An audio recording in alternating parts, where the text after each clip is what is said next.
When the dashboard becomes the boss. You sit in meetings where the dashboard is projected, and suddenly everyone is arguing over a red number instead of the people behind it. The checklists get completed, the notifications quiet down, and the real work still feels unfinished. A metric becomes the mission when it is the easiest thing to see, the safest thing to defend, and the fastest thing to reward. So it starts governing attention and decision-making without anyone formally choosing it as the purpose. This drift usually begins with a practical need. Leaders want visibility, teams want coordination, and auditors want proof. A number, a score, or an SLA becomes a proxy for something harder to observe: care, quality, learning, trust, safety. The proxy is not the problem by itself. The problem is what the system does next. First, incentives attach. Promotions, budget, praise, and continued access often follow what can be counted. People learn, quickly and rationally, what gets recognized. Even without bad intent, the environment teaches, if it isn't on the dashboard, it didn't happen. That is a feedback loop. The metric shapes behavior, behavior improves the metric, improved metric gets rewarded, the metric becomes more central. Second, constraints narrow the field of legitimate action. A concrete constraint might be time. The weekly review has 15 minutes, so only 3 numbers get discussed. Another constraint might be tooling. The system only logs certain events, so only those events can be proven. Another might be risk. If something goes wrong, the easiest defense is to show compliance with the metric.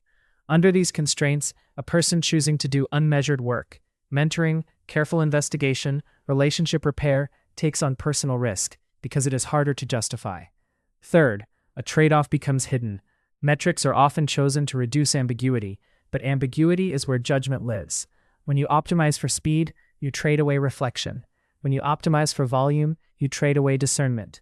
When you optimize for consistency, you trade away context. The dashboard creates a single lane of success, and everything outside that lane becomes extra, even when it is essential. Now name who benefits and who bears the cost. Those who benefit are often the people who need summaries, managers responsible for many teams, stakeholders who want assurance, and anyone who must make decisions at a distance. Metrics offer them access and control at low time cost. The people who bear the cost are often those closest to the work, frontline staff who must translate reality into fields and forms, and the people served by the work who experience what is not measured: confusion, delays, impersonal treatment, or a service that meets the number but misses the need. Over time, the proxy becomes governance. It decides what gets funded, what gets staffed, what gets escalated, and what gets ignored. It also distributes responsibility in a particular way. Individuals are held accountable for their numbers, while the system that selected and elevated those numbers becomes harder to question. The metric doesn't merely describe performance, it becomes the language of legitimacy.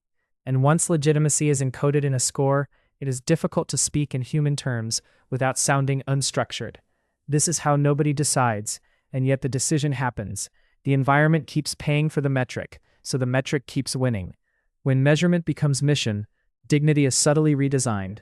People become inputs, outputs, and variances. Their agency is reduced to what they can move on a chart. Attention is not neutral here. What we attend to becomes what we believe is real, and what we believe is real becomes what we feel responsible for. There's a difference between being accountable and being legible. A system can demand legibility, constant updates, constant proof, without producing real accountability to the people affected. In that shift, responsibility can fragment. "I hit my target" replaces "did this serve anyone well?" The person doing the work may feel watched but not supported. The person receiving the work may feel processed but not seen. And yet measurement also holds a promise. It can reveal patterns, surface harm, and protect against favoritism. The question is not whether to measure, but what measurement is allowed to govern. Care is a constraint, not a sentiment. Notice where your time is spent explaining numbers versus explaining outcomes. Consider which parts of your work become invisible when a spreadsheet becomes the main witness. Name the trade-off that is being quietly accepted when the dashboard is treated as the whole story. Notice also how responsibility moves when a metric becomes the center. Who gains permission to decide, who loses room to exercise judgment, and who carries the externality when the proxy is optimized. Name the cost, not just the benefit. A metric can be a lamp, or it can become a leash. Responsibility is to keep it as light, without pretending it is the whole room.